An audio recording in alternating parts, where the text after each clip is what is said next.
Why is capitalism, why is free market enterprise, why is the market clearing mechanism and the price discovery mechanism, the thing that built the country for 150, 200 years, why is that such an alien concept? Why are they fearing this? Is it just pure psychosis, or are they just greedy?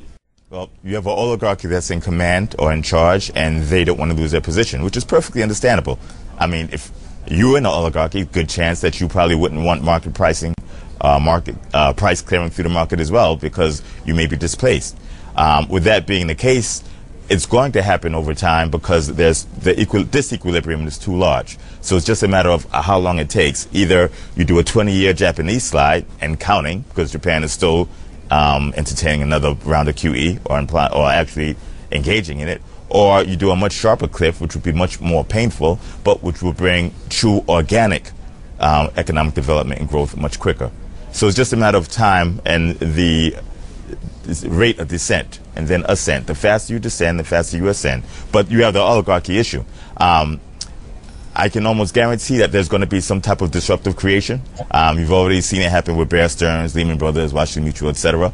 The issue is the problems of 2008 are the exact same problems we have right now in the fourth quarter of 2010, except for the fact that the government has almost perfected a lot of its liquidity injection measures. And as I explained and illustrated a little earlier with JP Morgan, the liquidity injection measures stopped much of the fall, but did absolutely nothing to cure the problem.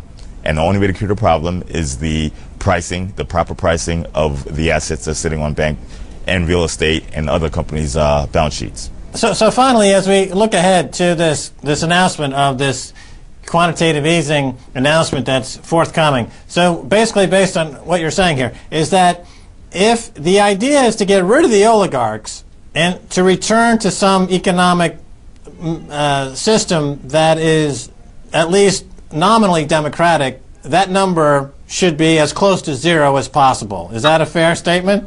I don't believe in a totally free market system because it's very difficult to maintain any semblance of control.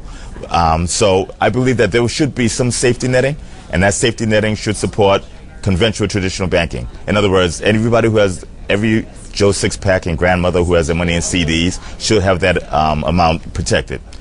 Same thing with pension funds, etc.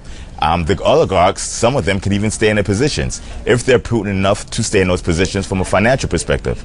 But no bailouts, no safety nets for financial or corporate America. You sink or swim on your own abilities.